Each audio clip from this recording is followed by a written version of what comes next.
neste contexto, funcionava como um espaço para a partilha das descobertas, das expectativas, das frustrações em relação à obra lida, e então isto permitia-me, neste contexto, apresentar algumas questões contextuais, naturalmente uma biobibliografia do autor, a relação com outras obras, também o contexto histórico e cultural da obra, e também eu trazia sempre materiais de apoio, entrevistas, vídeos que permitiam, portanto, ampliar um bocadinho o contexto do texto criativo trabalhado. E depois, por último, em alguns casos, aproveitei também para explorar a capacidade criativa dos próprios leitores a partir da experiência que tinham da leitura. Então, também os convidava a escrever, por exemplo, redigir um final alternativo do conto ou propor perguntas, cartas aos autores. Enfim, são algumas estratégias que penso que desta forma também os clubes de leitura podem funcionar e creio, na minha experiência, que funcionam bastante bem, sendo incorporadas não só no contexto dos que vos comentava anteriormente, mas também nestas aulas de língua estrangeira. De forma, portanto, a forma mal de conclusão, dizer que realmente este é um ambiente que legitima a vontade de ler, porque os leitores e as leitoras estão atentas, críticas e conscientes, e o diálogo é tão horizontal, como nestes contextos, que realmente os argumentos são reelaborados coletivamente, ainda que construídos de maneira individual. Desta forma, se abrem sempre novas possibilidades, novos diálogos e também novas leituras. E com isto termino. Muito obrigado a todas e a todas. Muito obrigado, Ana Rita. Agora eu vou retomar a comunicação do Vicente de Paulo da Silva Martins, a fraseologia bíblica da literatura brasileira do século XIX. Vicente de Paula, o senhor se encontra? Sim, eu peço perdão aí pelo transtorno. Eu juro que tentei. Eu tentei retomar, mas tive que mudar de notebook e atrapalhou um pouco. Me perdoe. Não, eu vou aqui compartilhar, tá? Espera um pouquinho. Tá bom. Eu agradeço. Tá, por favor. Aí o senhor já... Deixa eu ver aqui que eu já compartilho. Agorinha. Caixa de entrada. Deixa eu ver se vai compartilhar certinho. Compartilhou? Tá, chegando. Tá chegando. Pronto, perfeito. Aí você vai me falando que eu vou mudando, tá bom, seu Vicente de Paula? Ótimo, tá? Eu agradeço gentilmente. A nossa proposta, né, de apresentação é a que está aí presente, a fraseologia bíblica na literatura brasileira do século XIX. É um trabalho de pesquisa que durou em torno de 3 anos, coincidiu com esse período de pandemia, foi de 2021 a 2023, ou no final de 2020, melhor dizendo, até 2023, final de 2023, e o trabalho foi transformado em livro, que está disponível na internet gratuitamente, e tem uma versão também impressa. Pois não, pode passar. O trabalho, essa pesquisa tem uma supervisão da professora Carmen Meiado, que é uma das grandes estudiosas, né, da filologia espanhola, alemã e hoje também dedicada à língua portuguesa, na vertente brasileira. Essa pesquisa, nós analisamos cerca de 40 expressões nascidas de reconversões metafóricas de episódios da Bíblia, portanto, de passagens bíblicas, e como esses episódios ou essas expressões foram empregadas ou usadas em grandes obras da literatura brasileira. Nós consultamos ao longo dos 3 anos, na verdade é um pouquinho mais, cerca de 170 obras, certo? Relacionando sua semântica com o contexto bíblico original.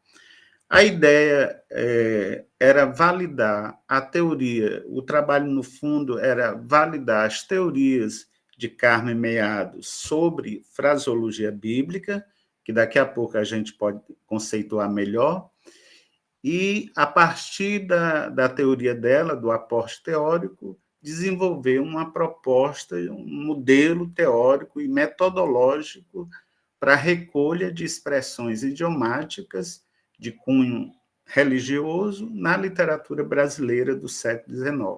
O recorte temporal tem razões de ser, entre as quais a presença forte do catolicismo no século XIX, no Brasil. Então, o terceiro e último objetivo foi, né, avaliar e quantificar o valor abonativo dos bibliísmos, ou de expressões idiomáticas de cunho religioso, em benefício de uma atestação na própria lexicografia brasileira.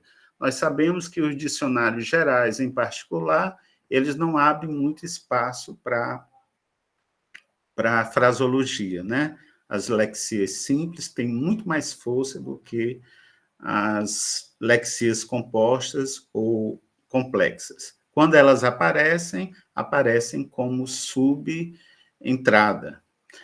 Na primeira parte desta pesquisa, nós trazemos estudos comparativos sobre locuções e provérbios de origem bíblica no espanhol, no alemão, e focalizamos dentro daquela perspectiva da linguística cognitiva o arquifonema caminho, que aparece com muita frequência na literatura e também no texto sagrado.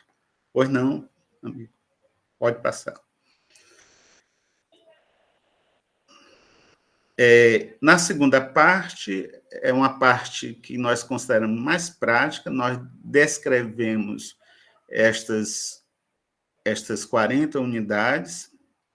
Na verdade, o levantamento, ao longo dos anos, nos ofereceu mais ou menos cerca de 300 unidades, mas era necessário um recorte desse material pela sua frequência.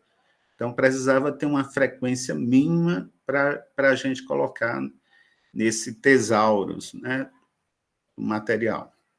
Então, elas todas foram retiradas de obras literárias, e cada uma dessas joias, né, ela é definida no seu sentido idiomático, que muitas vezes se aproxima do texto sagrado, e outras vezes eu digo que desacralizam o texto sagrado, acompanhada de informações como passagem bíblica. Às vezes eu coloquei também exemplo daquela passagem na Vulgata, né, ou na forma latina, e as obras registradas, né, tudo dentro da norma de ABNT, seguindo criteriosamente todo esse apanhado. Pois não, pode passar. A fraseologia são essas frases cristalizadas, cujo significado não é deduzível dos significados isolados das palavras e que não podem ser entendidas ao pé da letra. Então, esse foi um critério também importante. Por isso que as palavras compostas, que nós consideramos fraseológicas também, elas não participam desse tesaurus porque, em algumas delas, há uma motivação literal, né, que ajuda na idiomaticidade. Então, a gente precisava o máximo de construção que fosse, digamos assim, opaca no sentido idiomático, né? E que só a referência ao texto sagrado poderia dar uma luz em termos de significado. Pois não, pode passar. Aí é um exemplo, né, de seleção que nós fizemos: amar ao próximo como a si mesmo, atirar a primeira pedra com o suor do seu rosto, julgar pelas aparências, pagar na mesma moeda, ter uma paciência de Jó. Então, na prática, nós recorremos no nosso cotidiano essas expressões bíblicas, idiomáticas e bíblicas, e a gente muitas vezes nem se dá conta, já que elas entram naturalmente, né, estão fixadas na nossa memória e recorremos, utilizamos com muita frequência, sem a gente se dar conta. E um outro dado importante é que muitas vezes essas expressões aparecem de forma desautomatizadas, né, quebradas. E aí o texto literário é bem interessante, que ele deixa alguma reminiscência para a gente retomar. Um dado importante é que todo esse material nós consultamos a versão digital aí da USP, né, a quem nós agradecemos muito a dedicação, a organização,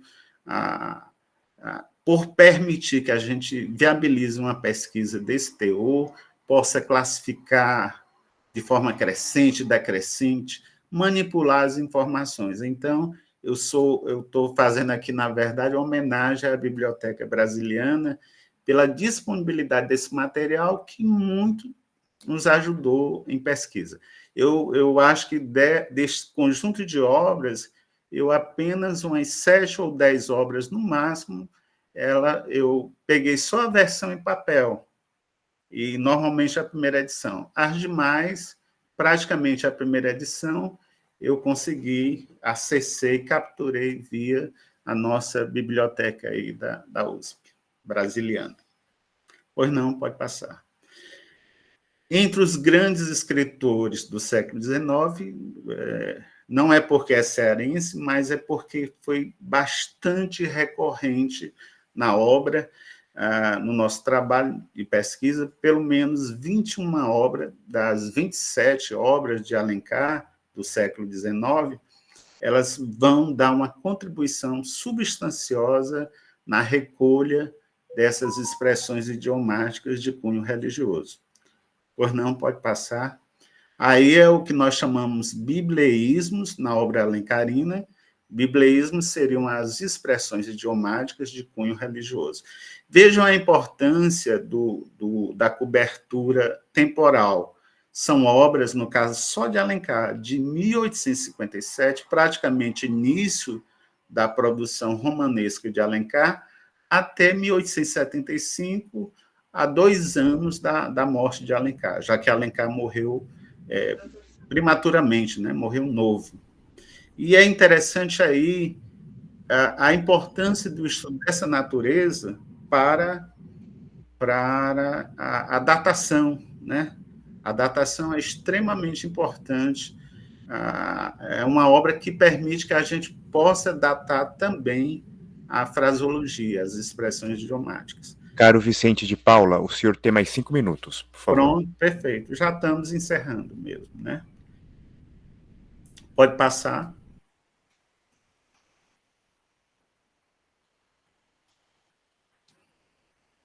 Pode passar, por favor. Pode passar, por gentileza. Aí é só dizendo como nós organizamos, nós já colocamos isso, né? Esse tesaurus, colocamos o sentido idiomático da expressão, a passagem bíblica, a variação fraseológica. Então, é um dado importante para a história da língua, é extremamente importante essa informação, e o contexto dentro da obra. E nós vamos nos limitar nesse finalzinho a citar apenas um exemplo, né? Mostrar aqui, dar uma amostra para vocês. Por exemplo, Deus proverá. Aí nós colocamos, né, no levantamento das 40 unidades, o sentido idiomático. Nesse caso aí, é um sentido idiomático bem próximo com o sentido bíblico. Deus proverá, Deus antevê a providência e providencia tudo aquilo que carecemos ou precisamos. A passagem bíblica, nós colocamos a gente se baseou numa versão bíblica, uma tradução de 1828. Eu precisava ter uma Bíblia de 1828 para ter uma ideia até das leituras epocais, né, predominantes no século XIX. E aí, eis o contexto de uso em Alencar. Ao contrário, isso aparece na obra Senhora. Ao contrário, tanto receio tenho de comprometer ou mesmo o meu futuro, isso é Aurélia falando, que o confio à sorte, Deus proverá.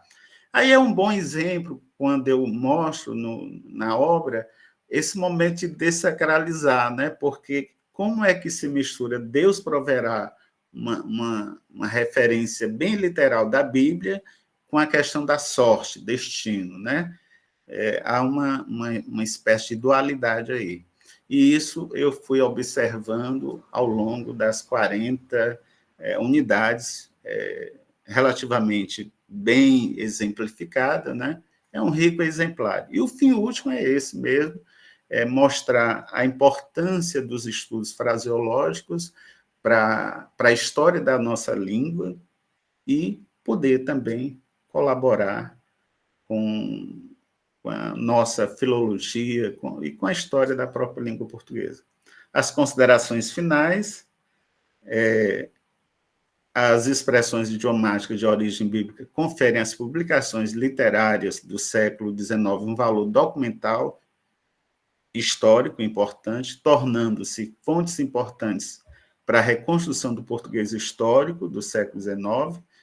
A abonação dos dados fraseológicos realizados a partir da consulta de obras literárias, a meu ver, contribui para o reconhecimento da literatura brasileira do século XIX como uma fonte preciosa também para a linguística histórica e para a análise diacrônica acerca da língua literária.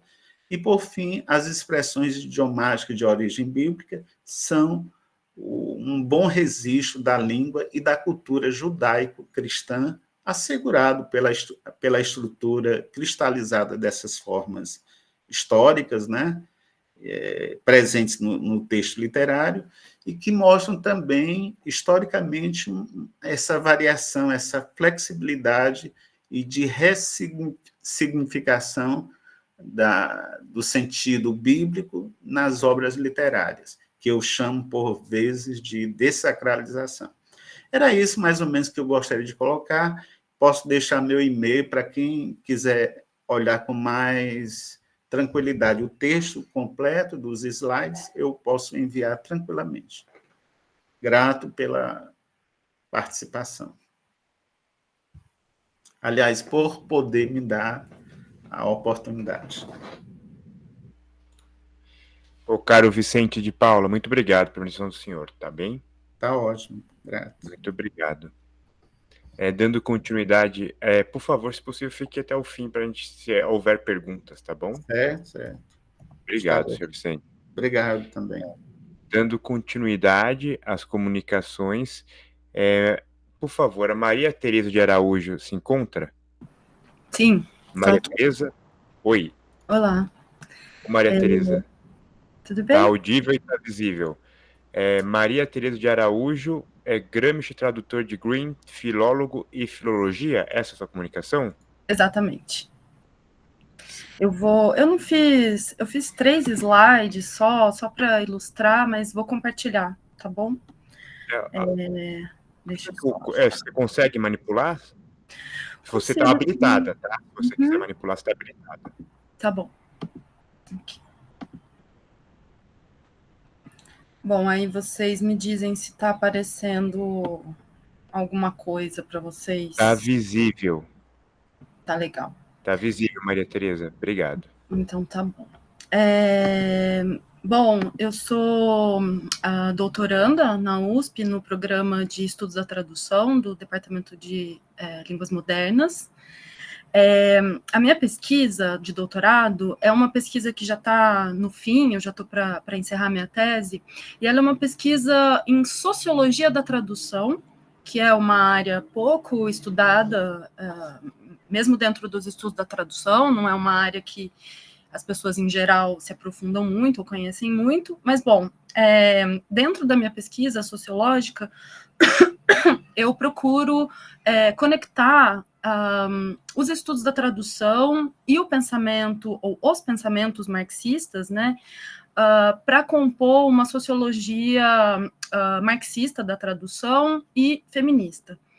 Bom, ao longo da minha pesquisa, eu fui traçando diversas conexões possíveis entre marxismo e estudos da tradução, e uma figura que é muito importante dentro do campo do marxismo é o Antônio Gramsci. Eu estava recentemente na França fazendo uma parte do doutorado no CNRS e pude ir para a Fondazione Gramsci na Itália, em Roma, para consultar todo o material do Antônio Gramsci, e inclusive os seus manuscritos e etc. Então, hoje eu pretendo falar rapidamente, assim, no tempo que tenho, sobre esses manuscritos do Gramsci e sobre o meu projeto de pós-doutorado que eu estou começando a elaborar e que vai nessa linha de conectar estudos da linguagem e marxismo. O Antônio Gramsci, eu imagino que nem todo mundo conheça, né, e aí eu vou voltar ao contexto pós-unificação italiana, do qual o colega Matheus estava falando no início da nossa sessão. Bom, o Gramsci ele nasce em 1881, então cerca de 10 anos depois da unificação italiana, e ele morre cedo sob o fascismo. Ele morre em 37, ele é preso e vai ficar 7 anos no cárcere, onde ele vai compor a maior parte da obra dele. Então, ele é preso em 29, fica na prisão até 35, 37, até 37, quando ele morre 2 semanas depois de sair da prisão. Nesse tempo que ele está na prisão, ele compõe os chamados Cadernos do Cárcere, que são uma série de escritos, né, que ele faz ao longo de 7 anos, 8 anos, sobre política, filologia, estudos da linguagem, mas mais propriamente ele é estudado, né, esses cadernos são estudados, e o Gramsci é estudado muito mais e exclusivamente pelo ângulo da política.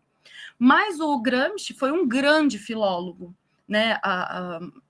Ele estudou filologia na Universidade de Turim, em 1916 e 17, ele não chegou a terminar o curso, mas ele estudou, fez 2 anos do curso de filologia, e desenvolveu, pelo menos é assim que eu interpreto a obra dele, seguindo o rastro de outros estudiosos, como Álvaro Bianchi, que é professor na Unicamp, o Peter Ive, que é professor também no Canadá, estuda a obra do Gramsci, enfim, mas, enfim, a gente compreende, eu compreendo na linha desses autores, que toda a obra do Gramsci, de alguma maneira, remete ou se baseia em um pensamento filológico, seja porque ele vai desenvolver um método que ele vai chamar de filologia viva, para interpretar a realidade social e política contemporânea dele, espero conseguir falar um pouquinho sobre isso, seja porque a própria obra dele só existe a partir de estudos filológicos.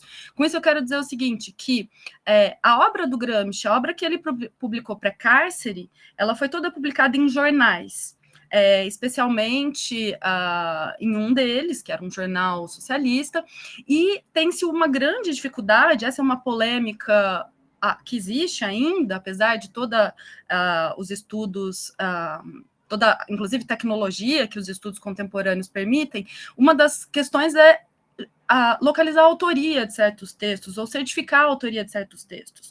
Porque nos jornais, muitas vezes Gramsci não assinava os textos ou assinava com nomes de outras pessoas, já que a gente está falando aí de um período do fascismo italiano, enfim.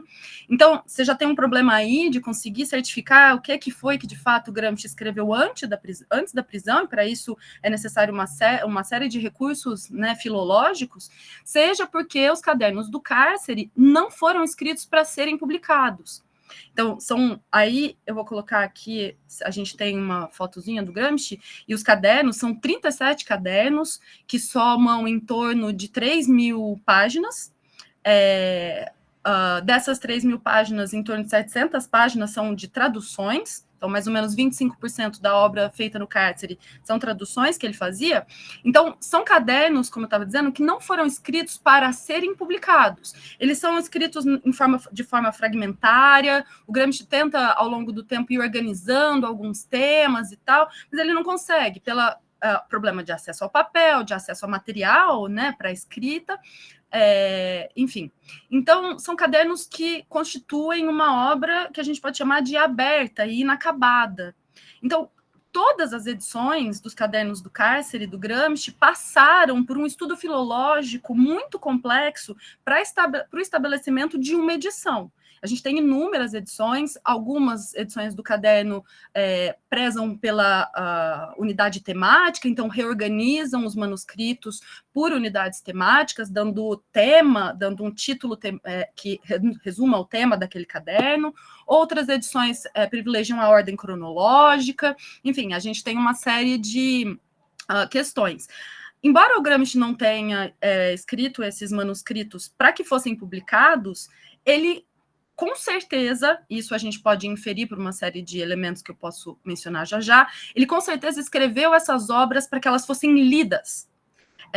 Por um lado, a gente sabe que a parte das traduções, uma parte delas ele fazia para enviar para o sobrinho, que é justamente os contos dos irmãos Grimm.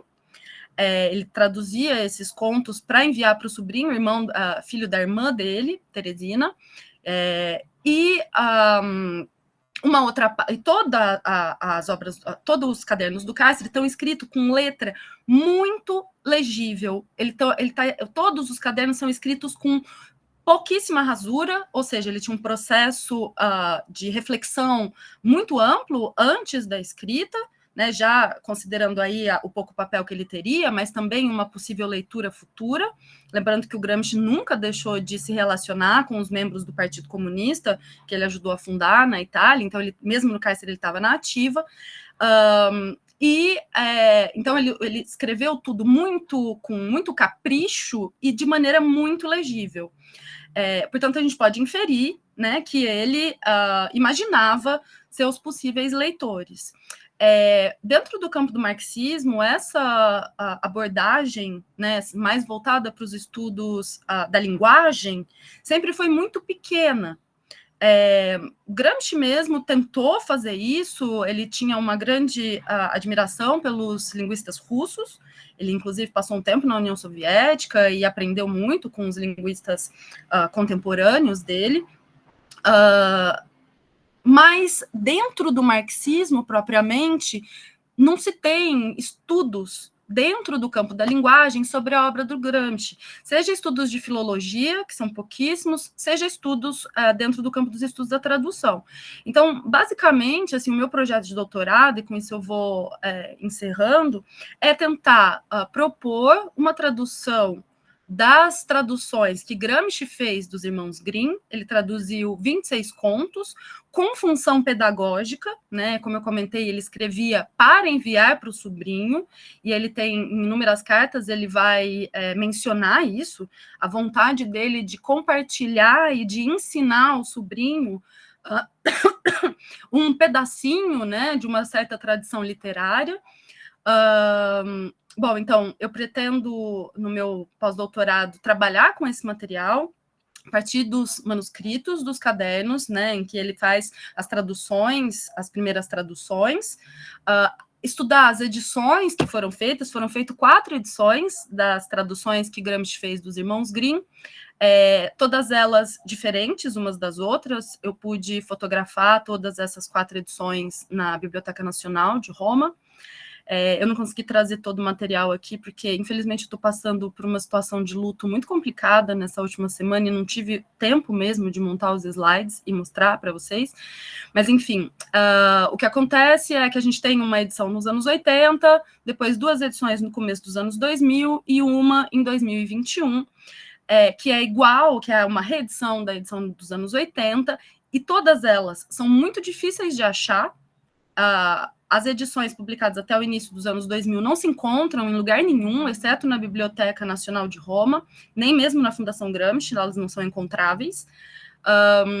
Então, você só encontra lá, e uma delas está para circulação, que é de 2021, embora esgotada, então também não é fácil de achar. Enfim, de todo modo, o que eu pretendo fazer é uma análise filológica dos manuscritos à última edição, para, a partir daí, propor uma edição brasileira, provavelmente trilíngue, que parta do alemão, que é uma língua com a qual eu tenho alguma familiaridade também, passe pelo Gramsci, né, pela tradução que ele fez, e por uma proposta de uma edição brasileira. O que é assim, interessante de marcar é que o Gramsci fazia alterações importantes nos textos quando ele traduzia.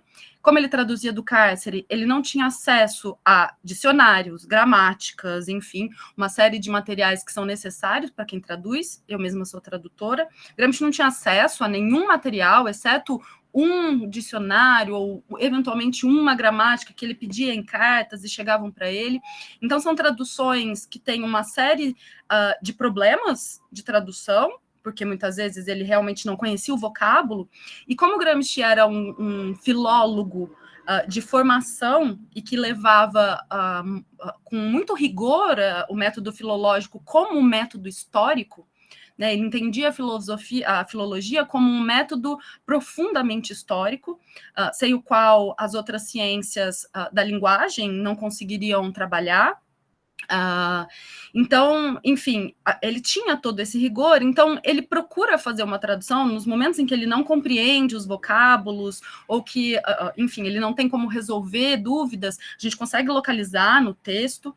Então, ele deixa apontamentos, e a edição filológica também da própria Fundação Gramsci fornece uma série de pontos que a gente pode usar para analisar as traduções que ele fez. E Gramsci também tinha um pensamento sobre a tradução que zelava pela... Estou terminando já, tá? Já estou nos últimos minutos. Ele também tinha um pensamento sobre a tradução em que ele zelava muito sobre a invenção. Isso não significa transformar um texto ao bel prazer, ou falsificar um texto, ou ser infiel a um texto. Qualquer teoria da tradução que vá por esse caminho talvez não consiga mesmo compreender o pensamento de Gramsci. O que ele pensava era, é preciso se apropriar desse texto e dar ao texto uma função social. Ao traduzir Os Irmãos Grimm para o sobrinho, ele faz uma série de adaptações. Então, ele vai adaptar elementos culturais, alemães, ele vai substituir por elementos culturais italianos, ele vai tirar todos os, como o colega estava falando antes, dos biblieísmos.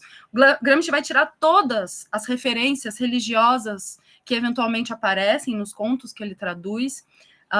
Então, ele tem uma forma de traduzir que é bastante voltada para uma função social e pedagógica, sempre, o que coloca bastante dificuldade para um projeto de tradução no Brasil, e que também mostra um grande investigador dentro do campo da filologia, né, porque ele estava atento, para ele, a atenção ao conceito, à palavra, era fundamental, a história da palavra, as variedades de sentidos da palavra. E aí a gente tem que pensar também que a gente está num contexto pós-unificação italiana, em que existe todo um debate sobre a imposição do italiano, como o colega comentou, e o Gramsci vai fazer inúmeros estudos filológicos sobre dialetos, inclusive o dialeto sardo, para compor as suas traduções. Bom, então é isso, assim, o meu projeto é uma tentativa de análise das edições, dos manuscritos, para compor uma edição brasileira das traduções que Gramsci fez dos Irmãos Grimm. É isso, obrigada. Obrigado, Maria Tereza. Terminou, não precisa nem cortar você. Terminei. Obrigado. Obrigada. Obrigado.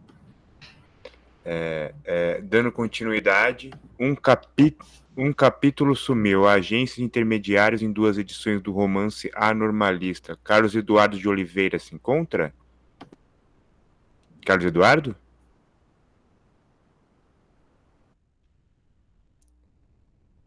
Tá bem, o Carlos Eduardo não se encontra. Então, dando continuidade, exemplares únicos. Emendas manuscritas. Ana Paula Negrão Ferreira? Se encontra? Isso, tô aqui. Ana Paula? Sim. Ou Ana Paula? Sim. Obrigado. Ana Paula, se você quer dar... Você pode manusear os slides, tá bom? Se tiver slides, tá? Tudo bem, obrigada. Eu vou compartilhar. Obrigado. Só um minuto. A minha internet está um pouco instável, então se eu falhar, me avisem, por favor. Compreendo. Pode deixar, a gente vai acusar, tá bom? Tá, obrigada. Vocês conseguem ver? Tudo certo? Tá visível. Tá, tudo bem, obrigada. Tá visível e tá audível. Obrigada. Bom, boa tarde, pessoal. Meu nome é Ana Paula, eu sou mestranda do Programa de Filologia e Língua Portuguesa da USP. Meu orientador é o professor Pablo Fachin e eu estudo Reinações de Narizinho. Hoje eu intitulei a minha fala como Exemplares Únicos, Emendas Manuscritas em Reinações de Narizinho e Novas Reinações de Narizinho, de 1933, né, um livro de Monteiro Lobato. A minha pesquisa, de modo geral, e eu acho interessante dar esse panorama, é uma interface entre filologia, crítica textual, mais especificamente, e literatura infantil. Desde que eu propus a minha pesquisa, né, a minha proposta, eu entendia que eu queria trabalhar bastante com as particularidades do gênero, né, da literatura infantil, no labor filológico, porque a minha hipótese é que a literatura infantil é um gênero permeado pelo leitor no sentido social, de que a leitura se adequa à criança na medida em que existem diversos sensores que são direcionados a ela. Então, a minha hipótese era que, para trabalhar filologicamente com um texto de literatura infantil, seria preciso levar essas particularidades em conta. Então, e é uma segunda perspectiva, seria que a literatura infantil pouco foi alvo da crítica textual e da filologia de modo geral, por ser um gênero muitas vezes deixado à parte do cânone literário. Bom, o meu objeto de pesquisa, como eu disse, é Reinações de Narizinho, que é justamente a obra em que eu parto para analisar todas as perspectivas entre as duas áreas. Então, eu analiso, ou melhor, eu comecei analisando a tradição de reinações, o seu percurso histórico, seu processo de criação, sua transmissão e a composição entre 1920 e 47. Só que durante esse processo, como era essencial fazer a recensão dessa tradição, esse levantamento, eu me deparei com inúmeras dificuldades, porque eram muitas edições e não se encontravam todas nas mesmas bibliotecas ou nos mesmos acervos. Então, eu tive uma dificuldade muito grande, estou tendo, porém, indo a esses acervos e fazendo esse processo, eu comecei a encontrar testemunhos muito específicos que poderiam gerar outras perspectivas de análise e que mereciam justamente também um estudo mais particularizado, que foi o caso de 3 exemplares emendados de Reinações de Narizinho que eu encontrei. Então, o objetivo da minha pesquisa hoje e da minha fala é apresentar um pouco sobre essas descobertas que eu tenho feito desses 3 exemplares. São um exemplar de Reinações de Narizinho e 2 exemplares de Novas Reinações de Narizinho, de 1933, ambos editados pela CIA Editora Nacional. Bom, meus objetivos são compreender as intervenções quanto à sua natureza. Então, eu preciso compreender o que essas emendas operam sobre o texto, né, a sua função, o que o escritor ou a pessoa que estava ali emendando o texto entendia sobre essas melhoras. Para isso, claro, eu também faço o cotejo das edições pregressas a esses exemplares e também aos posteriores, porque eu preciso analisar em que medida melhoram ou talvez o escritor vá recuperando variantes que já eram, digamos assim, superadas. Então, a minha pergunta era, tornaram-se variantes essas emendas, ou seja, elas integraram a tradição na medida em que geraram novas versões desse texto? Então, essa é uma pergunta que realmente surgiu de uma forma muito interessante, o que eu já vou também desenvolver mais. Então, eu também investigo a autoria dessas emendas, porque não basta afirmar com toda a certeza de uma forma muito imediata que são de Monteiro Lobato. Então, eu preciso ter um cuidado quanto a isso, e também eu faço a edição preliminar desses testemunhos, né, preliminar porque ainda eu preciso desenvolver mais como apresentar para o leitor de uma forma viável tantas variantes e tantas emendas. Bom, antes de entrar propriamente no meu corpus, eu acho interessante explicar a tradição de reinações para poder situar vocês. Bom, mesmo no contexto original presente, o estudo da tradição para mim, e na minha experiência com a pesquisa, que ainda está no início, eu entendo que a investigação da tradição é essencial, né, mesmo que nós tenhamos um original que foi chancelado pelo escritor. Porque se eu não tivesse o conhecimento da tradição de reinações, eu jamais conseguiria estudar esses exemplares, porque eles têm muitas camadas do que foi transmitido e o que não foi. Então, conhecer a tradição me permite levantar diversas hipóteses sobre por que certas variantes foram incorporadas e outras não.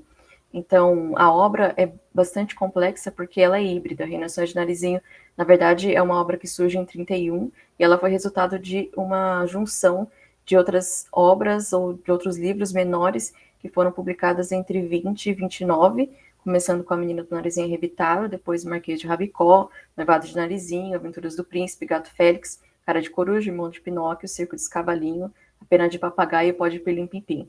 Então, em 31, Lobato junta tudo isso num livro só, já com bastante alteração, né? Monteiro Lobato, só para quem ainda não está muito familiarizado, foi um escritor que alterou sistematicamente as suas obras. Então, esse não é só um caso de reinações, isso permeia toda a sua obra.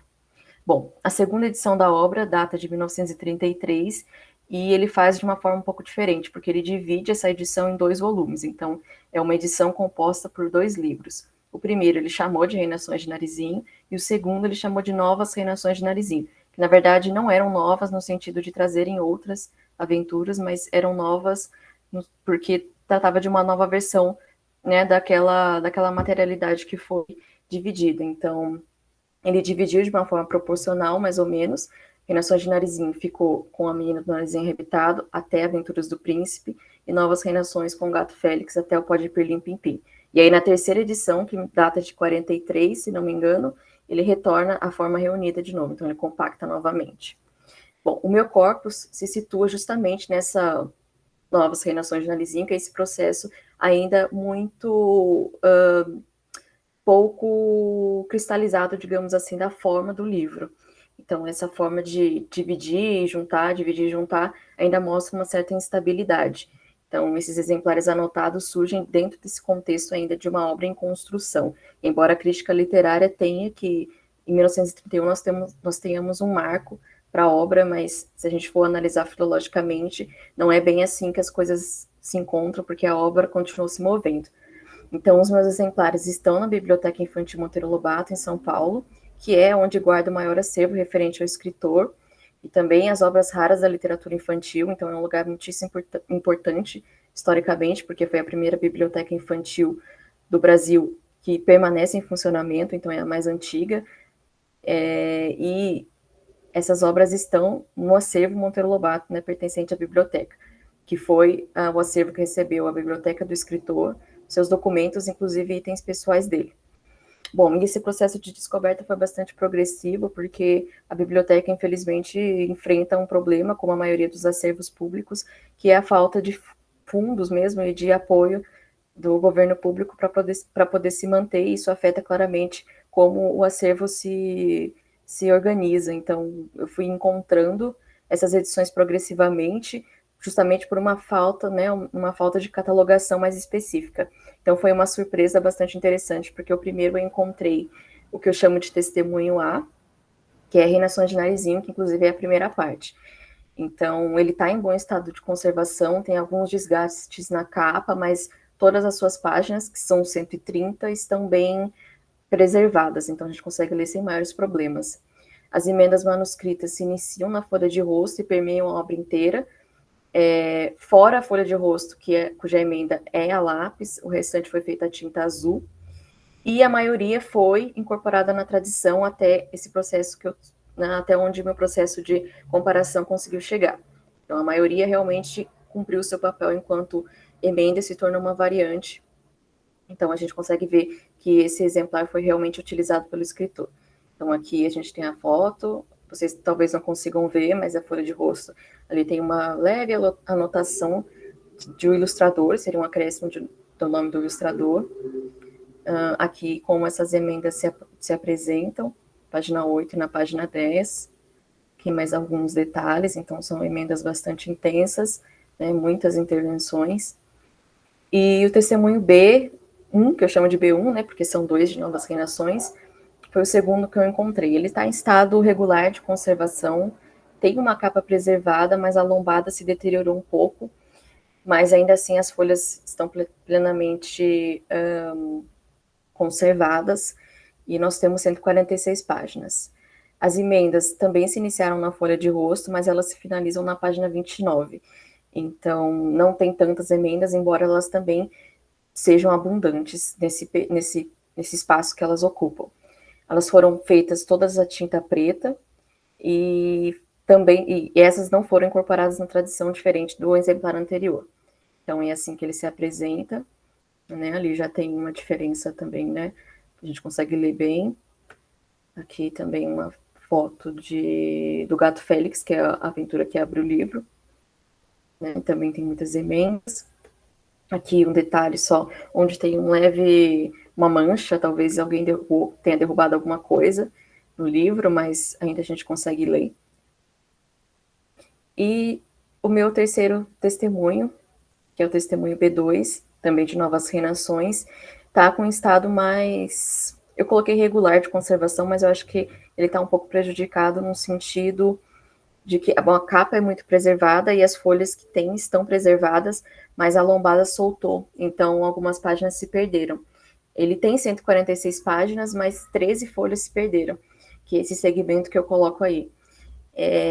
Isso corresponde a cerca de 9%, 8,9% do conteúdo, então eu não consigo saber se essas folhas tinham emendas ou não. Provavelmente tinham, porque elas estavam no intervalo com as emendas que elas estavam acontecendo ali, então talvez, né, a gente não vai encontrar mais essas informações. Esse exemplar é o mais interessante porque ele tem duas categorias de intervenção que eu chamo de adulto e infantil, porque uma são as emendas propriamente textuais, feitas por uma pessoa adulta, e a segunda é infantil, porque essa edição passou pela mão da Joyce Campos, que era a neta do Monteiro Lobato, e ela rabiscou, desenhou, enfim, ela brincou com o livro ali naquele momento, usou a mesma tinta, inclusive, então foi algo que aconteceu naquele momento mesmo da emenda, muito próximo, né, temporalmente, porque a Joyce teria entre 5 ou 6 anos quando esses exemplares foram publicados. E então a gente encontra 3 tonalidades de tinta nesse exemplar, então, que é os vermelhos, que é onde ela faz mais as intervenções, e uma tonalidade de preto. E essas emendas também não foram incorporadas. Aqui a gente tem uma imagem, e também onde tem a intervenção da Joyce e a intervenção textual propriamente. Aqui também mais correções, bastante intensas. Aqui tem um desenho e do outro lado as correções. Então o livro todo é mais ou menos nessa proposta e permeia toda a obra também. Aqui mais uma imagem. E, bom, a minha metodologia, eu uso a crítica textual moderna para entender as camadas do texto que são impressas, então quando eu estudo a tradição, eu entendo que essa obra tem uma história que é do impresso, então o escritor está dialogando com o impresso, então eu preciso entender como essas variantes se constituem, como essa história de transmissão se deu na forma impressa, então por isso que eu parto muito da crítica textual moderna, com base em Ivo Castro, e a crítica genética para entender justamente, com base na Gression e no Biasi, para entender como se deu esse processo de manuscritura e de correção e, claramente, de recriação da obra. Então, a gente tem 2 contextos, um que é público, que seria o impresso, por isso que eu preciso da crítica textual, e a manuscrita, que é subterrânea, que está no acervo do escritor, que é algo que a gente não encontra com facilidade. Bom, eu chamo eles de exemplares de trabalho, né, justamente porque são os exemplares em que o escritor trabalhou e que corrigiu. Então, não é algo que a gente encontra com facilidade e não é algo que o leitor tem acesso, só se a gente for fazer pesquisa em acervo. Então, o meu primeiro passo é classificar essas emendas, o segundo passo é analisar esse impacto, que pode ser ou não motivado por escolhas que tem a ver com gênero. Então eu estudo a recepção da literatura infantil da época, né, principalmente de Monteiro Lobato, os aspectos estéticos que eram vigentes, com base na Zilberman, na Coelho, na Jolie, na Zilberman, que são as pesquisadoras assim mais citadas da área de literatura infantil. Então, também eu pretendo definir a autoria desses alfabetos, como eu disse. Bom, só finalizando, que eu já estou passando do tempo, eu consegui estabelecer 5 categorias de emendas, que são acréscimo, alteração de ordem, divisão de parágrafos, substituição e supressão.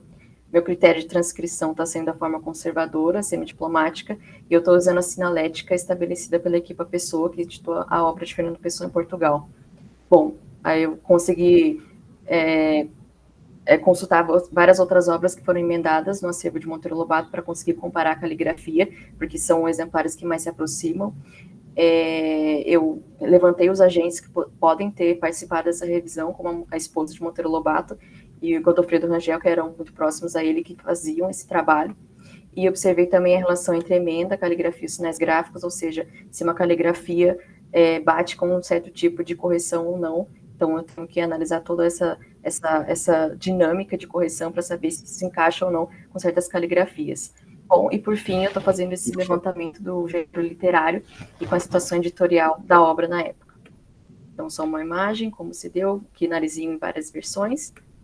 E é isso, gente. Eu não vou passar do meu tempo, mas para o andamento final da minha pesquisa, eu pretendo definir a autoria e compreender por que essas emendas nos outros 2 testemunhos não foram incorporadas e investigar um pouco mais sobre as novas reinações de Narizinho, porque tem uma história também bastante complexa e a gente não encontra nenhuma informação muito aprofundada sobre essa obra, sobre essa edição. Então, se esses exemplares a gente conseguir ter um resultado interessante e se a gente atribuir a Lobato mesmo, a gente tem um testemunho dos bastidores da criação da literatura infantil, que ainda estava se formando. Então, esse é um dos prazeres de pesquisa em acervo e pesquisar as obras nesse contexto mais de crítica genética, porque você consegue aprofundar esses aspectos Ana que não Paula, são tão visíveis. por favor. Isso, eu já terminei. Obrigado. De nada, Obrigado. Desculpa, passei. Dando continuidade, soneto 8 de Olavo Bilac, Michele dos Santos Maciel. Isso. Olá, Estou aqui Michele. só. Obrigado. Olá, boa tarde. Você Vou vai compartilhar utilizar aqui. slide ou você vai compartilhar? Vou compartilhar. Obrigado. A senhora manipula, Michele? Sim. Obrigado. Deixa eu só me localizar aqui, só um minutinho.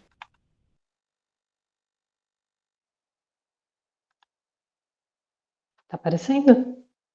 Tá. Como foi mencionado, visível né? e tá audível. Ah, perfeito, obrigada. É uma honra participar da 17ª Semana de Filologia. Eu trago aqui uma parte de um trabalho que eu estou elaborando, que é o soneto 13 de Olavo Bilac, né? Como foi falado.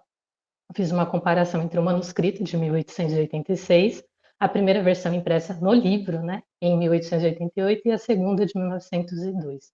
Eu sou doutoranda do programa de Filologia e Língua Portuguesa da USP e o meu orientador é o professor Dr. Manuel Morivaldo Santiago Almeida. O objetivo, né, da comunicação é fazer essa comparação entre o manuscrito, que está presente no álbum dedicado a Ernesto Senna, a versão impressa do livro Poesias, de 1884 a 1887, publicada em 1888, e a versão publicada em 1902 no livro Poesias, edição definitiva.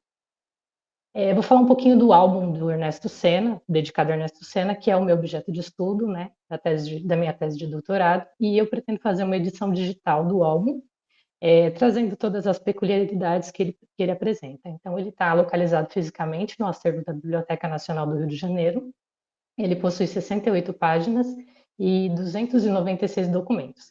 Ele também está disponível no acervo digital da instituição e os textos, eles se encontram em vários idiomas. Tem francês, português, grego, japonês, espanhol, latim, e tem uma variedade de documentos, como eu já mencionei, tem poemas, desenhos, versos, partituras e autógrafos. O Ernesto Senna, ele era carioca, repórter, jornalista, escritor, biógrafo, e a impressão que dá é que ele tinha esse álbum e ele levava para os lugares, para todos os lugares, e pedia para que as pessoas deixassem essas dedicatórias, essas informações, escrevessem nesse álbum.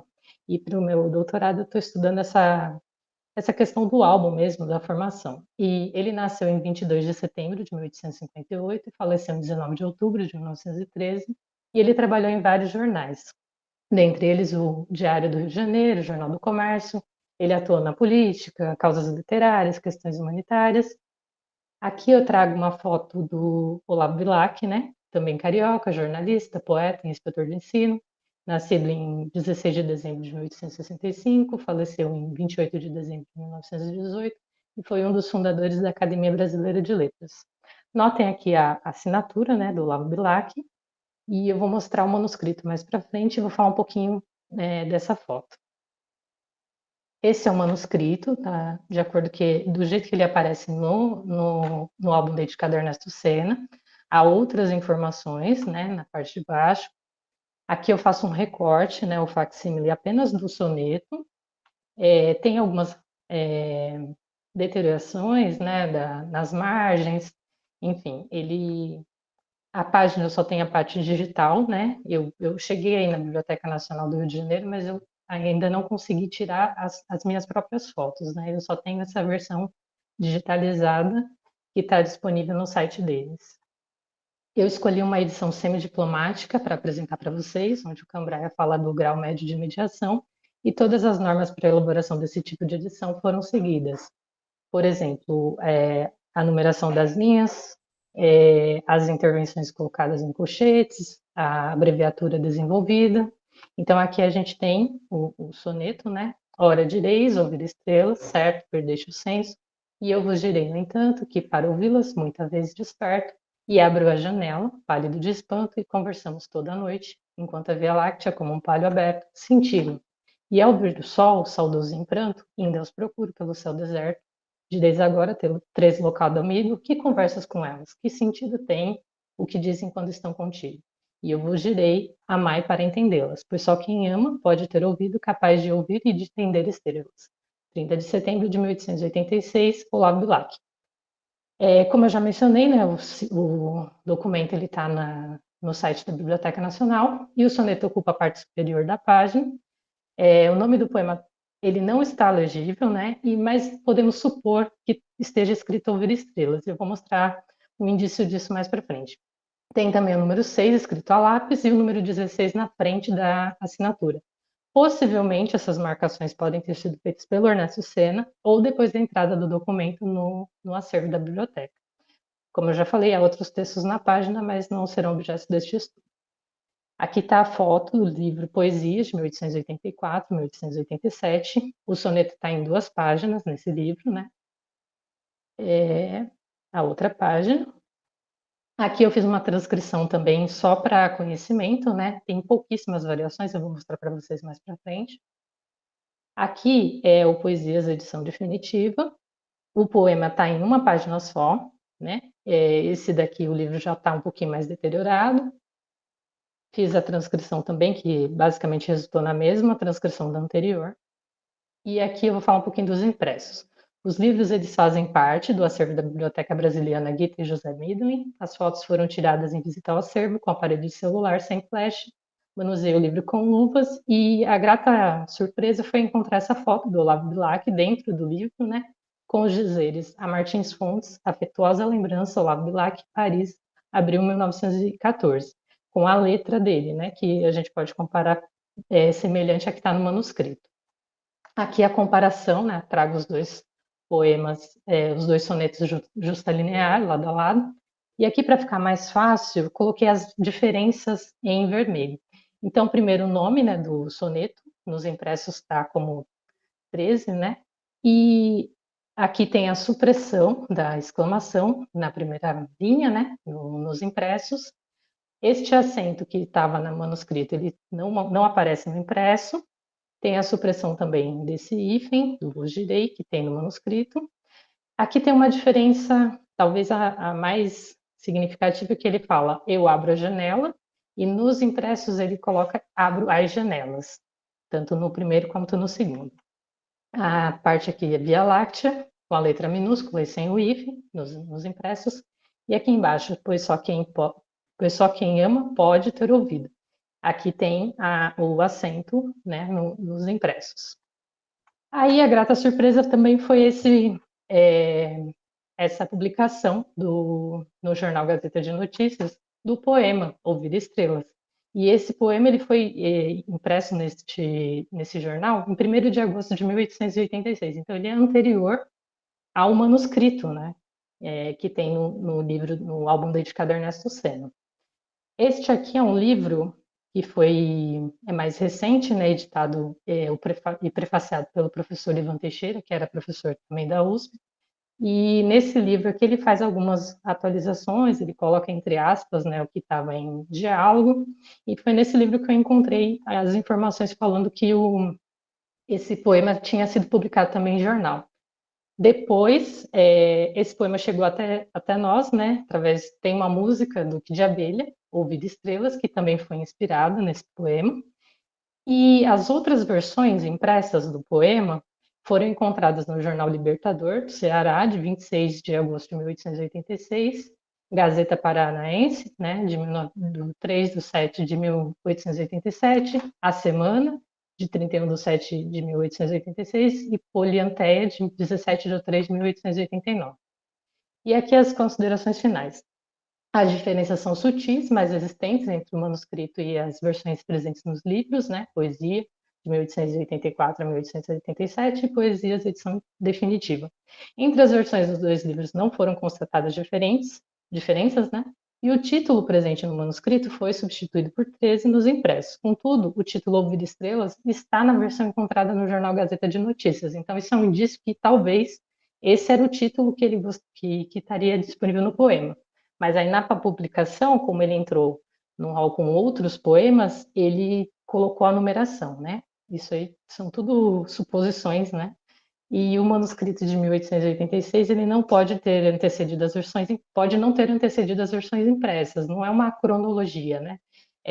O que eu mostrei para vocês foi uma análise dessas três versões, mas não tem uma cronologia, não foi o manuscrito de 1886 que foi primeiro, pode ter havido outros manuscritos que ele pode ter entregue aos jornais para fazer a publicação, então assim, não há uma cronologia. E as versões, elas podem ter circulado simultaneamente durante aquele período. Essas foram as minhas referências. Muito obrigada. Muitíssimo obrigado, Michele. Muitíssimo Imagina, obrigado. deixa eu só falar uma coisa. Eu vou deixar meu e-mail, que eu preciso ir para minha aula agora. Se alguém tiver uma Claro. dúvida, pode mandar pelo e-mail, pode ser? Sim, por favor, você deixa nas mensagens na chamada, sabe? Isso, no Por chat, favor, eu deixo lá. no chat. Isso. Tá ótimo, muito obrigada, viu?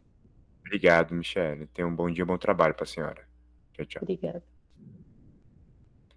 Dando continuidade à semana de...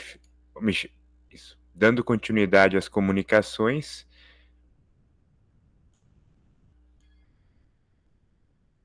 por favor, a Carolina Seixas Lima se encontra?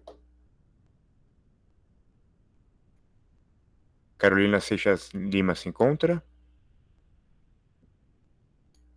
Olá? Pode falar, por favor. Então, prosseguimento. Um estudo filológico da violência discursiva se encontra? Sim, estamos aqui. A Geisa e Santa Paixão? Isso mesmo. Isso. Eu vou compartilhar a tela, vocês me avisam se está dando certo, tá bom? Pode deixar. Eu te falo. Você manipula, né, os slides? Isso. Tá bom. Boa tarde. Tá visível e tá audível. Ok. Obrigado.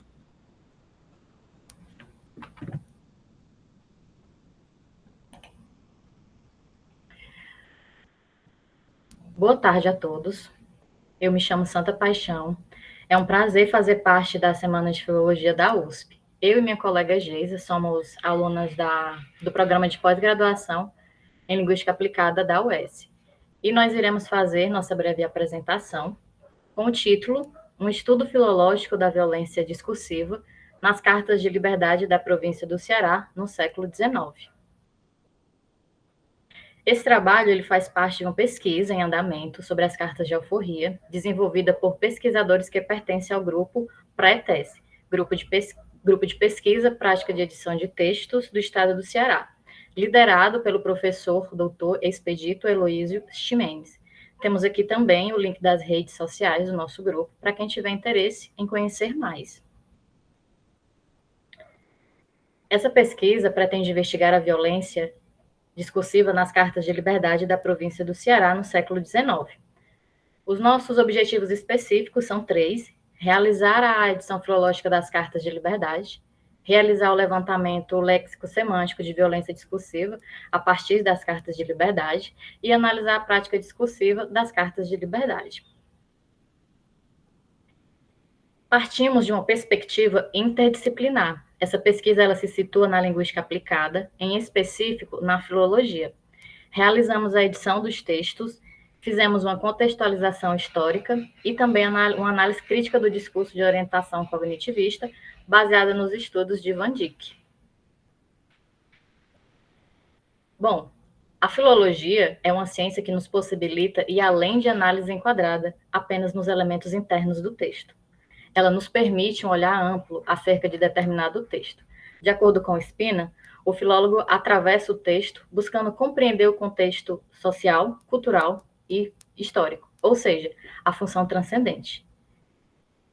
O filólogo procura transpor os elementos internos do texto, buscando, por intermédio do mesmo, um olhar amplo que permite reconstruir o contexto sócio-histórico de uma determinada época. Ximenes corrobora com esse pensamento utilizando o termo filologia lato sensu, onde o pesquisador afirma que a prática filológica lato sensu seria o estudo do texto em dimensões mais amplas e interdisciplinares, que são consideradas interpretações que corroboram para uma leitura integral do texto e das suas realidades externas, que completam os sentidos que possam ser transmitidos. Assim, o texto que trabalhamos são as cartas de alforria, produzidas entre 1856 e 1860, que são conhecidas como textos monotestemunhais. Depois de realizada a transcrição, analisamos os fenômenos da língua mais evidentes, além de uma digressão no contexto de produção do texto para compreender o período histórico em que os textos foram produzidos. As cartas são os documentos jurídicos que estão no mesmo livro com a descrição Carta de Liberdade. Esse livro é um documento avulso, não estão catalogado pelo APEC, que é o arquivo onde nós trabalhamos. Os documentos têm como objetivo conceder alforria a 3 escravizados, Sutério, 38 anos, Maria, 1 ano, e Raimundo, 4 anos. Eles pertencem à mesma família. O critério que usamos para a edição são a semidiplomática, a transcrição conservadora e as normas do nosso grupo, que é o Praetesse. Eu vou dar continuidade a essa segunda parte, e aí a gente trouxe para vocês o exemplo dessa edição semidiplomática, né? Temos o facsímile do manuscrito, em que essa é o facsímile da Carta de Maria, e que foi concedido pela Maria da Encarnação de Jesus, era a dona dessa escravizada. E aqui está a transcrição da carta. Nós trouxemos também um breve destaque dessa grafia que a gente encontrou, né, com as abreviações das palavras liberdade, a palavra que, a palavra qualquer, e também a forma de escrita da palavra extrair, com H, e a palavra Deus, com O. Chegamos na breve análise histórica, e aí para vocês terem uma noção, né, dos tipos de alforria que tinham, né? Só que aí, no nosso caso, nós vamos trabalhar com 2 tipos, a alforria paga e onerosa, que era o destaque da Carta de Liberdade de Maria, em que essa alforria ela é o próprio escravizado que compra essa liberdade, e também com o tipo de alforria condicionada, que é onde se encontra o tipo da Carta de Liberdade de Sutério e de Raimundo. E aí, nesse caso, para ter essa alforria, que ela não era paga, mas havia necessidade de prestar algum serviço ao senhor ou a terceiros, né, por um período de tempo determinado. E aí a gente trouxe uma linha do tempo, com algumas datas marcantes e leis relacionadas ao processo de abolição, mas somente para situar o momento das cartas, né? Não vamos aprofundar muito nisso. E aí chegamos mais na breve discussão da análise discursiva, né? E aí, primeiramente, falar um pouco sobre o que seria essa violência discursiva, e a gente entende que seria uma das formas de violência simbólica que utiliza a linguagem para causar dano, desacreditar, humilhar ou discriminar uma pessoa ou grupo de pessoas. Ela também pode causar efeitos profundos na sociedade, perpetuando e legitimando as desigualdades e discriminação. E aí, a nossa análise ela está sendo pautada nos estudos do Van Dijk, e trouxemos, né, uma citação dele para mostrar um pouco sobre como a gente está fazendo essa análise desses trechos das cartas. E aí Van Dijk diz: se o discurso controla mentes e mentes controlam a ação, é crucial para aqueles que estão no poder controlar o discurso em primeiro lugar. O primeiro passo para o controle do discurso é o controlar os seus contextos. E aí eu trouxe para vocês, né, desse lado esquerdo, tem um trecho mais longo das cartas de liberdade, o primeiro da carta de liberdade de Maria, que diz, né, desde já me desaposto de todo poder e domínio que tinha na referida escravinha, né, pode desde já gozar de sua plena liberdade. E aí a gente trouxe alguns destaques, né, as outras duas são, ainda do lado direito, são da carta de Sutéria e de Raimundo, que tem esse teor parecido, mas são cartas no tipo de alforria condicionada, né, em que ela diz: de minha livre e espontânea vontade, forro e forrado tenho, de hoje para sempre, por caridade e pelo amor de Deus. E aí é interessante observar que mesmo na carta de alforria que foi comprada, que é essa primeira, que está até com a cor um pouquinho diferente, não existe qualquer menção sobre a pessoa que está efetuando o pagamento, né, quem é que está pagando essa alforria. E isso a gente já observa que é uma situação um pouco diferente do que a gente observa em cartas de compra e venda, por exemplo, em que lá tem a descrição de quem está vendendo e de quem está comprando, né? E por qual motivo isso ocorre, né? Então, podemos ver que o efeito do sentido resultante desses trechos destacados é uma demonstração do controle do discurso, né? Onde o agente ativo é sempre o senhor ou a senhora, enquanto o passivo e dominado é o indivíduo escravizado. Então, destacamos aqui as categorias textuais, né, de agencialidade e passivização, né, demonstrando uma relação paternalista, né, como o real agente é eclipsado no texto e é totalmente passivizado. Então, isso significa que, mesmo no processo de conquista da liberdade, a dinâmica se mantém de cima para baixo discursivamente, mesmo que a ação em si tenha sido diferente. O que eu quero dizer com isso é que mesmo com os casos em que o escravizado ele lutou para comprar sua alforria e garantir... Com licença, faltam 5 minutos. Tá, ok, obrigada. Por exemplo, em ações de liberdade, que era um modelo jurídico que o escravizado podia recorrer, no momento em que se exerce o controle do discurso, a situação ela é invertida, né, ele é passivizado. E aí é o dono que é colocado no lugar desse agente que concede essa liberdade, ignorando o esforço e luta do escravizado para alcançar tal feito. Então, podemos ver exemplo disso nos discursos que são constantes nessas cartas, né? Por exemplo, no trecho, me desaposto de todo poder e domínio e da minha livre e espontânea vontade. E já nessas duas últimas cartas podemos ver o apelo discursivo muito grande, né, por caridade, por esmola e pelo amor de Deus, colocando a senhora como agente principal desse processo, enquanto o outro é o dominado, o ingênuo, incapaz de ser agente social e histórico, né, que é uma concepção que foi muito tempo propagada na historiografia tradicional.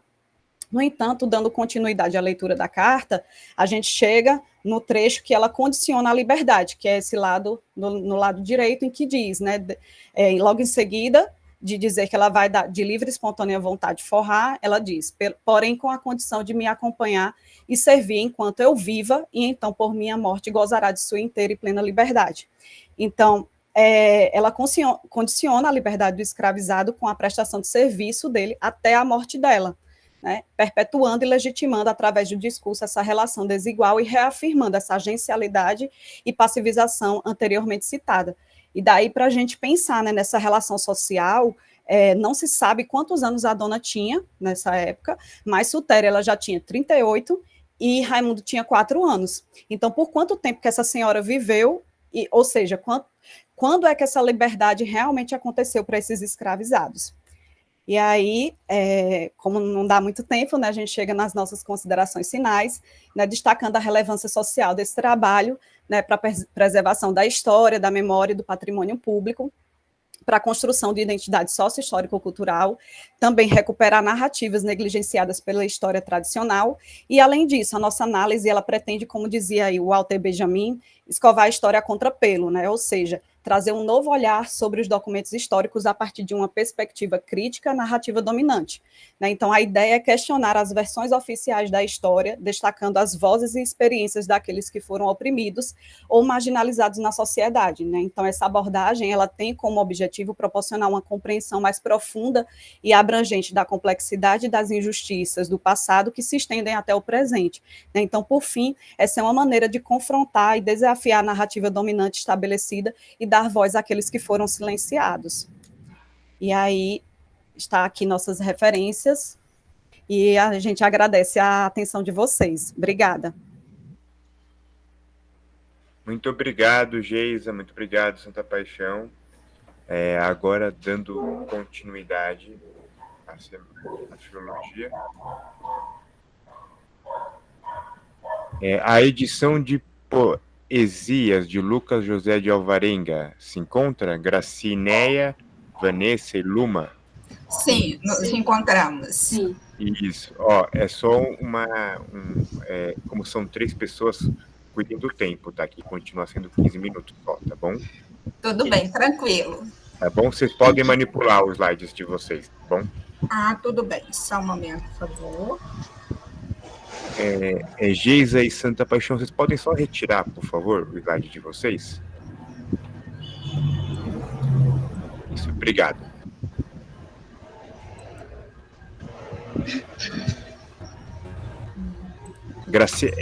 Gracineia, né? Isso tá mesmo. Visível e tá audível, tá bom? Tudo bem, então. Então, gente, boa tarde. Meu nome é Gracineia. Meu é Vanessa. E o meu é Luma. Nós vamos apresentar hoje uma comunicação em que vamos falar sobre questões filológicas relativas à preparação de uma edição fidedigna de um livro chamado Poesias de Lucas José de Alvarenga. Nessa comunicação, a gente vai falar um pouquinho sobre a tradição dessa obra, os critérios que nós adotamos e algumas notas explicativas que foram necessárias para contextualizar esse texto para o leitor contemporâneo, o leitor atual. Lucas José de Alvarenga, ele não é muito conhecido, mas a obra dele é muito importante para a gente entender, né, a gênese da poesia e da prosa de ficção brasileira, e também uma obra que circulou, no caso dos poemas dele, de forma oral e de forma escrita na corte no início do século XIX. Ele nasceu em Sabará, né, em 1768, ele fez o trajeto clássico, entre aspas, fez as primeiras letras em Sabará, depois ele foi para Portugal, estudou em Coimbra, retornou de novo ao Brasil, a Sabará, ficou certo tempo e foi para o Oriente como ajudante de ordens do Conde de Sarzedas. Lá ele foi governador de Macau por 1 ano e meio. Depois que foi destituído do cargo, ele permaneceu certo tempo no Oriente, retornou ao Brasil, fixando residência no Rio de Janeiro até a sua morte. Ele escreveu a primeira novela publicada no Brasil, Statira e Zoroastes. Ele tem também 3 livros de memórias em que ele foca as atividades políticas dele no Oriente, e ele tem um livro de poemas que ele publicou em 1830, tá? Em relação a esse livro de poemas, nós trouxemos aqui a capa dele, tá, do exemplar que nós consultamos. Esse exemplar está disponível na Biblioteca Nacional, aqui do Rio de Janeiro. Vocês podem ver, né, que tem a coroa e tem a letra P. Na primeira página tem uma marca de proveniência, outra marca de proveniência, escrito Duque de Bragança. Então, esse exemplar pertenceu a Dom Pedro I. E é a única edição completa dos poemas de Lucas. Ele fala, inclusive, nesse livro, que ele tinha mais poemas, que ele pretendia publicá-los, mas em forma de volumes. Tanto é que esse livro é o primeiro volume.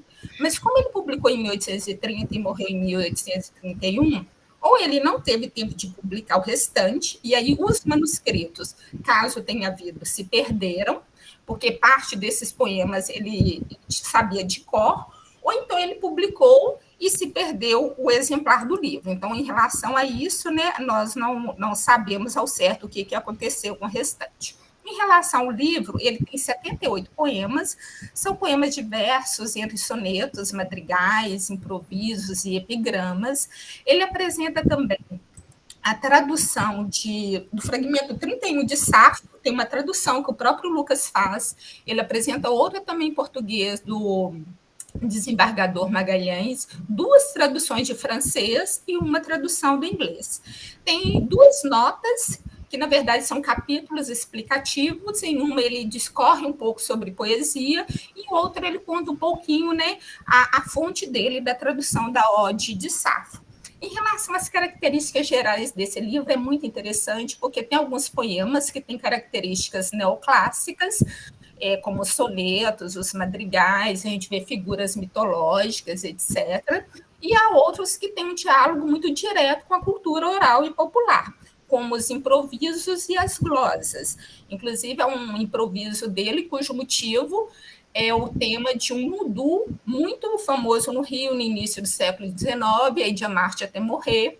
O outro é daquela cantiga popular Peixe Vivo, Sem a Tua Companhia, e outros também que nós conseguimos estabelecer uma relação intertextual para eles. Agora, a Luma vai falar um pouquinho sobre a tradição dessa obra. Boa tarde a todos. Para falar um pouco sobre a tradição do autor, por mais que hoje a obra poética de Lucas José de Alvarenga não seja muito conhecida, ao fazermos a pesquisa sobre a sua recepção à época, verificamos que ela circulou e teve certo reconhecimento. Assim, em relação à tradição direta, localizamos publicações de alguns poemas de poesias nas seguintes obras: Mosaico Poético, de Joaquim Norberto e Emílio A.D., em 1844, Poetas Repentistas, de Joaquim Norberto, em 1862, Gazetinha dos Sábados, em 1876, Nova Coleção de Modinhas Brasileiras, tanto amorosas quanto sentimentais, precedidas de algumas reflexões sobre a música no Brasil, em 1878, Efemérides Nacionais, de Teixeira de Mello, em 1881, Dicionário Bibliográfico Brasileiro, de Sacramento Blake, em 1899, e Letras Imperiais, de Hélio Viana, em 1943. Em relação à tradução indireta, os poemas de Lucas aparecem em obras historiográficas e críticas do século XIX e, ocasionalmente, no século XX e XXI. Como a professora comentou, embora não faça parte do cânone, Poesias é uma importante obra do patrimônio literário brasileiro que contribui para o entendimento da gênese e da consolidação da poesia no Brasil. Devido a isso, nós preparamos uma edição fidedigna, que será publicada na Coleção Brasil, da diretora da Unesp, para acesso de especialistas e do grande público. Para dar continuidade à nossa comunicação, a Vanessa vai falar um pouquinho sobre os critérios de edição e as notas filológicas que adotamos para esse projeto. Muito obrigada. Bom, boa tarde, meu nome é Vanessa, e eu vou trazer aqui um pouco do trabalho que nós fizemos em relação à nota filológica, os critérios de edição e as notas explicativas. Eu ressalto que a edição de poesias foi guiada por princípios equidóticos. Tá? A nossa edição ela é baseada em apenas um único testemunho. Sendo assim, nós tivemos que refletir bastante acerca das atualizações que faríamos ou não, e trouxemos aqui alguns exemplos de atualizações que fizemos e outras que não fizemos, que preferimos manter, né, de acordo com a edição. Nós atualizamos a representação das sibilantes, os ditongos nasais e os dígrafos helenizantes. Do contrário, nós mantivemos a pontuação, exceto a dos títulos, as iniciais maiúsculas, e mantivemos também o verbo pertender, que é uma flexão do verbo, e suas flexões, no caso, né, do verbo que a gente conhece hoje como pretender. Vamos lá. Ok. Em relação às notas explicativas, o público-alvo da nossa edição é o grande público. Então, nós tivemos que fazer um trabalho minucioso acerca das notas, e elas se tornam necessárias para contextualizar o leitor, já que alguns acontecimentos e pessoas que o Lucas cita são desconhecidos do grande público. Trouxemos 2 exemplos, um soneto, e que Lucas faz uma referência, né, a uma pessoa que estaria fazendo aniversário. Eu vou ler aqui o soneto. Vamos lá. Em 31 de julho de 1830, dia de anos, mote: competir, duração com eternidade. O dia em que os teus dias começaram, com a aurora de teus olhos brilhadores, foi o dia em que as graças e os amores, para unirem-se a ti, dos céus baixaram. Desde então, os amores desprezaram as cadeias e arvados passadores, pois mais doces prisões, armas melhores em teu gesto, em teus olhos encontraram. Se a virtude hoje a um trono te remonta, linda anália, eclipsão da divindade de Vênus, que diverte até se afronta. Anos contes em tanta quantidade, que vejam-te, excedendo a toda conta, competir, duração com eternidade. Então, na própria edição do Poesias, o Lucas ele traz uma nota explicativa, e nessa nota explicativa ele menciona um verso da Eneida, né, do canto 5 da Eneida, o verso 344, e que é o gratior est pulcro, veniens de corpore virtus, né? Nossa tradução é mais agradável a virtude que vem num corpo belo. E em relação à aniversariante, provavelmente se trata da Dona Amélia Eugênia, né, que foi a segunda esposa do Dom Pedro II. E aproveito para acrescentar também que, para a elaboração dessa nota, eu segui pistas do próprio soneto, né, sobretudo ali no verso 9, né, onde ele diz: se a virtude hoje é um trono te remonta. Uma outra nota explicativa também, né, que foi bastante minuciosa para a gente, conforme já foi mencionado, né, em Poesias existem traduções do fragmento 31 de Safo, e o Lucas ele cita o nome de alguns autores antigos e contemporâneos a ele que traduziram essa obra, e ele tece também comentários acerca das diferenças que existem em essas traduções. E aí ele esclarece o modelo que ele utilizou para poder fazer a sua tradução. O organograma ele ilustra bem o caminho percorrido até a tradução de Lucas, né? No século XVI, o Henri Estienne publica uma tradução comentada em latim das Odes de Píndaro e mais 8 poetas líricos gregos, né? Apresenta o fragmento 31 de Safo, em grego, e o poema 51 de Catulo, em latim. Ambos foram extraídos da obra de Longino, do Sublime. Em seguida, o Henri ele justifica que suprimiu a última estrofe de Catulo e criou uma nova estrofe para esse poema.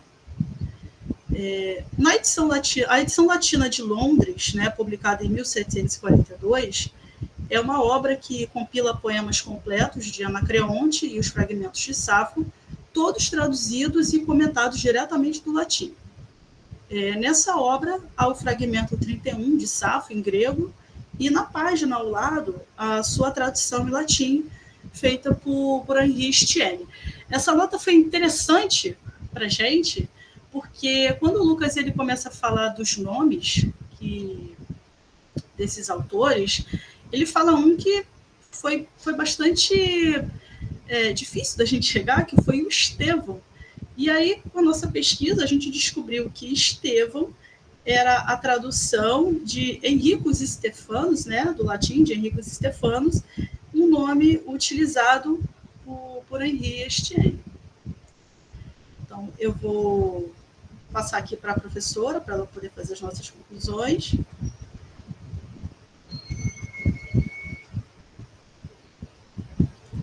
Tá sem áudio.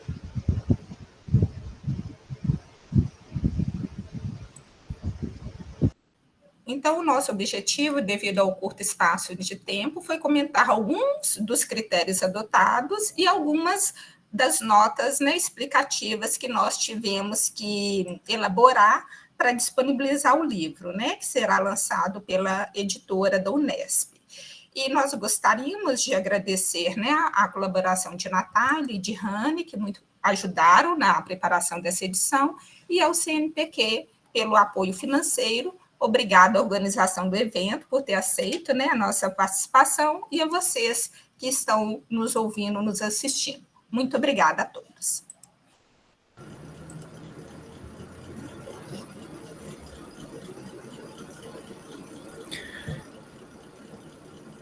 Gracineia, Luma e Vanessa, nós agradecemos o interesse de vocês em participar e a apresentação aqui em nosso evento, né?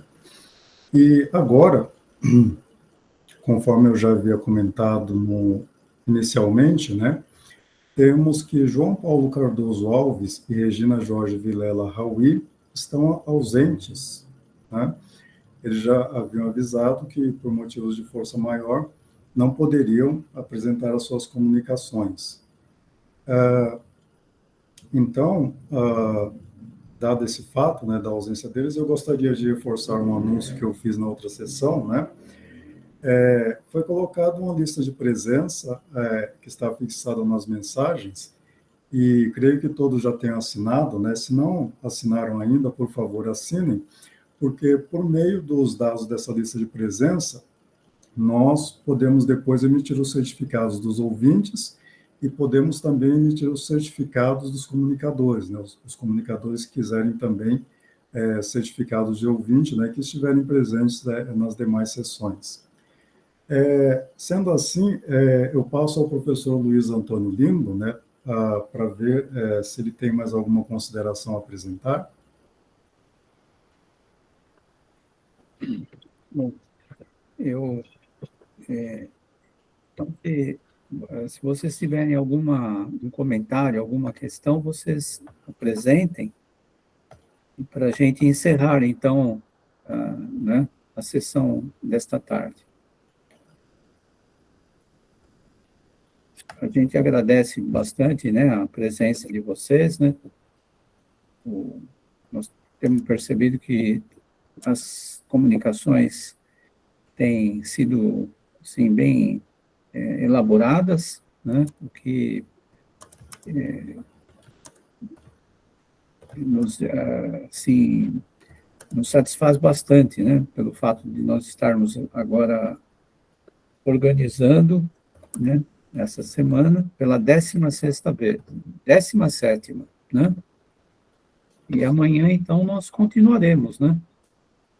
Se vocês puderem participar como ouvintes, né? E é uma verdadeira maratona, né? Nós estamos já ficando cansados, né, Paulo? E todos um pouquinho, professor. Não é mesmo? E a gente tem que controlar muito tempo, né? Assim, ficar em cima, porque senão a gente se embanana todo, né? Começa a dar muito problema por causa do horário. Mas acho que foi tudo bem, né? Foi tudo bem. E se vocês não tiverem mais nada a dizer, a gente encerra aqui. E amanhã temos mais, né? Alguns comunicadores fizeram um grande trabalho de síntese aqui, hein? Para conseguir se adaptar ao tempo, né? Mas tudo bem, deu tudo certo, né? Verdade. Okay. Ainda bem. Temos aqui a Márcia Valéria Alves, que levantou a mão. Professor Lindo, eu quero parabenizar a semana. É a primeira vez que eu estou participando, eu sou da comunicação, né? Então tem uns temas que eu viajo um pouco. Mas eu estou gostando muito, eu estou participando desde ontem, mas eu estou no trabalho, aí nem posso meio que abrir a câmera, também pelo nível da apresentação também, né? A prioridade é os apresentadores e os mediadores.